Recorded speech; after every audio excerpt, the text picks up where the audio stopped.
Alrighty guys, it is time. I was able to get my workout in, and now it's time to go see the Terrifier 3. Oh man, I am so excited. There's no one here. I mean, it's an empty theater. Just the way I like it. Alright, let's see how this goes, alright guys? Boy, oh boy, oh boy. It's never too early for popcorn and soda. 2 hours later.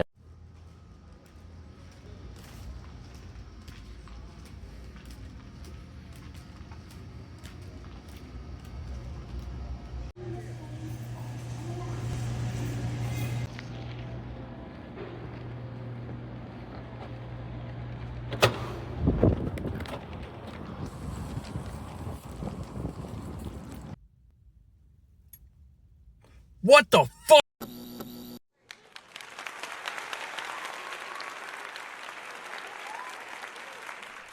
Welcome guys to another episode of Movie Madness, and we are definitely going to go over that crazy ass movie known as Terrifier 3. As you can see, complete wardrobe change. I needed to take a shower after that movie because holy shit is the only way I could start this this review. Again, spoiler free, just so you guys can get excited to go see it yourselves.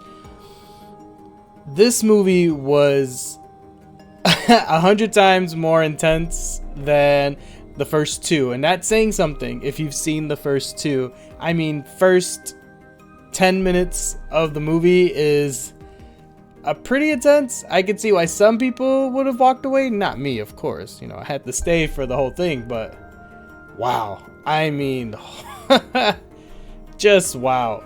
Kudos to the director and to the team, to the actors, everybody who worked on this movie, because there was a lot, and to try to keep into that mental space of acting while also dealing with a lot of these gruesome scenes, man, kudos to you guys. You guys did amazing.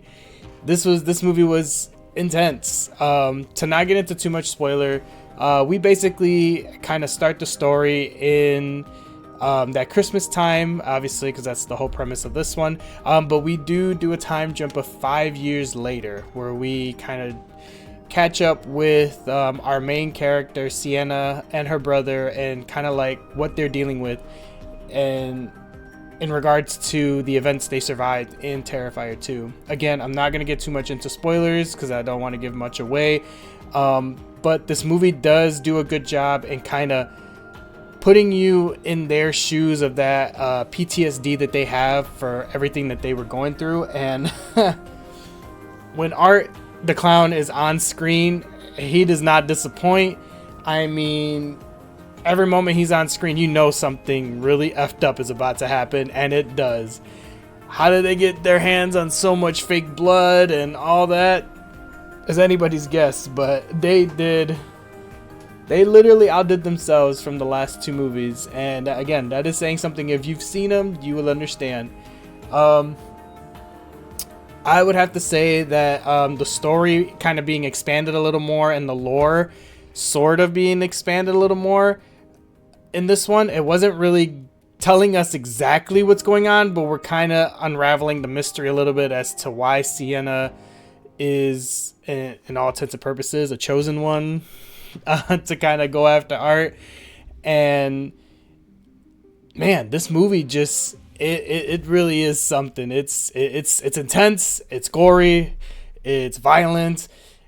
It literally pushes your how do I put it? It pushes what you feel like you can handle when it comes to a gory, intense, scary movie like this. And yeah, I definitely, if you're a fan of it, I'm telling you, go and see it. If you have not seen any of the Terrifiers, I would recommend watching the first two before watching this one. Again, do you want to spend your money? Cool. Support these guys, but at the same time, if you don't want to just walk out, I would recommend watching the first two for sure before you get into this one. Let's see. That ending is definitely a crazy cliffhanger of an ending. We did get announced that we were going to get a Terrifier 4, so makes sense. And rumor is that Terrifier 4 might be the end of the Terrifier series, so we'll see if they're able to wrap everything up or if they're just going to continue on to Terrifier 5, honestly. I will say there are scenes that are very intense, and one being the first 10 minutes, like the intro scene of this movie, the bathroom scene, which you will see it. It probably does have some intense triggers a little bit in this movie, so again, proceed a little bit with caution. If you don't feel that you can handle it, then by all means, it's okay. You don't have to, but this movie definitely is a lot better than the first two, in my opinion. I'm gonna give it a 5 out of 5 because they literally went above and beyond. You can tell that they got a bit of a bigger budget with this one, just, you know, with all the stuff that they were going into with this.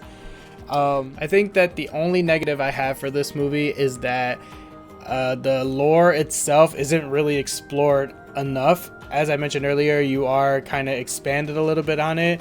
It's like they're slowly progressing as to like what art is, you know, what's up with Vicky, the possessed woman, and then like what Sienna's like main goal is. Like, they gave us some good hints, but they haven't fully explained it, so that's probably my only negative, is that I would have liked a little more backstory to, you know, to the overall direction of where they're going. Other than that, great movie. If you're a fan, definitely go watch it. It's not a waste of money. So, alright guys, thanks again for joining me for another episode of Movie Madness. Click over here and you'll see a list of all the other ones I've done, and trust me, there's many more to come. Alright, stay safe out there and have a great night.